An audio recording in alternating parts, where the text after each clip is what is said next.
DCC bank ಚುನಾವಣಾ ಪ್ರಬಲ ಅಭ್ಯರ್ಥಿ ನಾನಾ ಸಾಹೇಬ್ ಪಾಟೀಲ್ ಅವರು ಮಾಧ್ಯಮದವರೊಂದಿಗೆ ಮಾತನಾಡಿ, ಕಿತ್ತೂರು ಮತಕ್ಷೇತ್ರದ ಅಭ್ಯರ್ಥಿಯಾಗಿ ನಾನು ಸ್ಪರ್ಧಿಸ್ತಾ ಇದ್ದು ಒಂದು ಅವಕಾಶ ಮಾಡಿಕೊಟ್ಟಲೇ ನಾನು ಸದಾ ಜನರ ಸೇವೆಗೆ ಸಿದ್ಧ ಅಂತ ತಿಳಿಸಿದ್ದು, ಕಿತ್ತೂರು ಮತಕ್ಷೇತ್ರಕ್ಕೆ ಮೊದಲ ಬಾರಿಗೆ ಒಲಿದು ಬಂದಿದ್ದು ಎಲ್ಲ ಪಿಕೆಪಿಎಸ್ನ ಅಧ್ಯಕ್ಷರು ಉಪಾಧ್ಯಕ್ಷರು ಸಲಹೆ ಮೇರೆಗೆ ನಾನು ಸ್ಪರ್ಧಿಸ್ತಾ ಇದ್ದೇನೆ ಅಂತ ತಿಳಿಸಿದರು.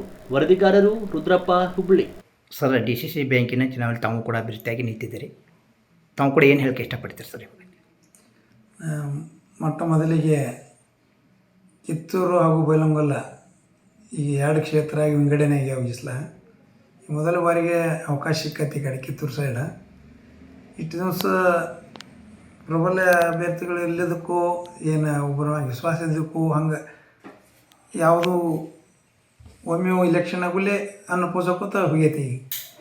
ಈಗ ಕಿತ್ತೂರು ಸೈಡ ಅವಕಾಶ ಬಂದೈತಿ. ಈಗ ಅದಕ್ಕೆ ನಾವು ಒಬ್ಬರ ಆಕಾಂಕ್ಷಿ ಅಂದ್ರೆ ನಾ ಎಲ್ಲ ಡಿ ಸಿ ಎಲ್ಲ ನಮ್ಮ PKPS ಪದಾಧಿಕಾರಿಗಳನ್ನ ಅಧ್ಯಕ್ಷ ಉಪಾಧ್ಯಕ್ಷರನ್ನ ಕೇಳಿ ಒಂದೆರಡು ಸಲ ಪೂರ್ವಭಾವಿ ಸಭೆ ಮಾಡಿದೆವು. ಆ ಪೂರ್ವಭಾವಿ ಸಭೆದಾಗ ಸಹೋದರರಾದ MLA ಅವ್ರಿಗೆ ನಮಗೆ ಅವರೊಂದು ಎಲ್ಲ PKPS ಅಧ್ಯಕ್ಷ ಉಪಾಧ್ಯಕ್ಷರು ನೀವು ನಿಂತರ ಯೋಗ್ಯ ಆಕೈತಿ ಅಂತೇಳಿ ಅವರು ಭಾಳ ಒತ್ತಾಯ ಮಾಡಿ ನಮಗೆ ಮನವರಿಕೆ ಮಾಡಿ ನಿಂದ್ರಸಕ್ಕೆ ಹಚ್ಚಿರ್ರು. ಅವ್ರ ಒತ್ತಾಯ ಮೇರೆ ನಿಂದಿರ್ಬೇಕಾಯ್ತು ನಮ್ಮದು. ಅದಕ್ಕಾಗಿ ಈ ಸಲ ನಮಗೆ ಈ ಅವಕಾಶ ಮಾಡಿ ಕೊಟ್ಟಿದ್ದ. ಆದರೆ ಅವರಿಗೆ ನಾವು ಸದಾ ಸಿದ್ಧ ಇರ್ತೇವೆ ಅವ್ರ ಸೇವೆಗೆ. ಈಗ MLA ಅವಕಾಶ ಮಾಡಿ ಕೊಟ್ಟಾರು. ಈಗ ಅವರಿಗೆ ಈಗ ಕೇಳ್ಬೋದು ಜನರಲ್ಲೆಲ್ಲ ಎಲ್ಲ ಕಡೆ ಹಂಗೆ ಕೆಲಸ ಆಗತ್ತವಂತ. ಹಂಗೆ ಸರ್ಕಾರಿ ರಂಗದಾಗೂ ಒಮ್ಮೆ ಅವಕಾಶ ಮಾಡಿ ಕೊಟ್ರೆ ನಾವು ಅವ್ರ ಸೇವೆ ಇದಕ್ಕೆ ಸದಾ ಸಿದ್ಧ ಇರ್ತೇವೆ ಅವ್ರ ಸೇವೆಗೆ. ಮತ್ತು ಇನ್ನವರಿಗೂ ಗೋರ್ಮೆಂಟ್ದಿಂದ ಅನುದಾನ ಯಾವ ಸೊಸೈಟಿಗೂ ಮುಟ್ಟಿಲ್ಲ. ಆ ಮುಟ್ಟುವಂಥ ಕೆಲಸನೂ ಅವ್ರಿಗೆ ನಾವು ಮಾಡಿಕೊಡ್ತೇವೆ. ಈಗಾಗಲೇ DCC ಬ್ಯಾಂಕಲ್ಲಿ ಚುನಾವಣೆ ಕೂಡ ನಡೆದಿಲ್ಲ ಸರ. ಪ್ರತಿಯೊಬ್ಬರು ಈಗಾಗಲೇ ತಮ್ಮ ಅಭಿಪ್ರಾಯ ನೋಡ್ಬೇಕಂದ್ರೆ ಈ ಸಲ ಬೆಂಬಲ ಕೊಡ್ಬೋದು ಅಂತ ತಾವು ವ್ಯಕ್ತಪಡಿಸಿದ್ದಾರೆ. ಹಾಂ, ಆಗ್ಬೋದಲ್ಲ ಸರ್ ಈ ಸಲ?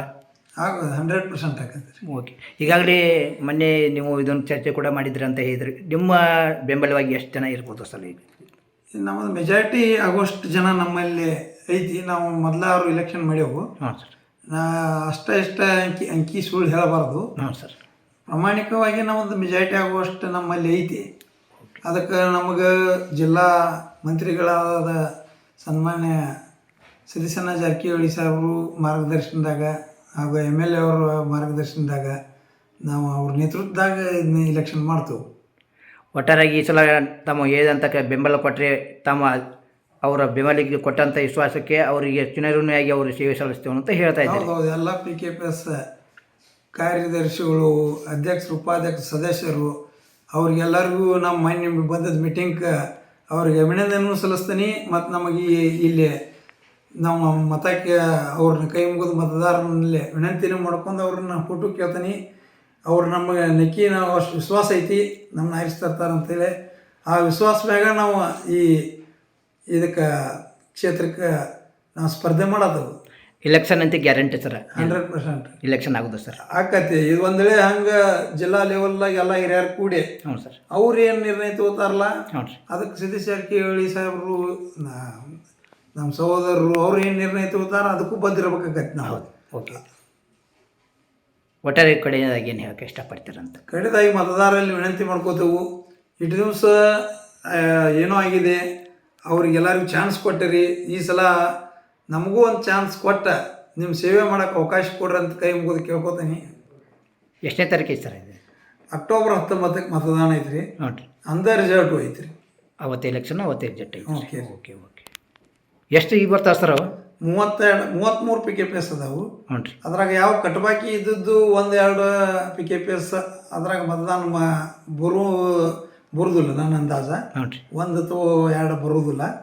32 PKPS ಬರ್ತಾವೆ.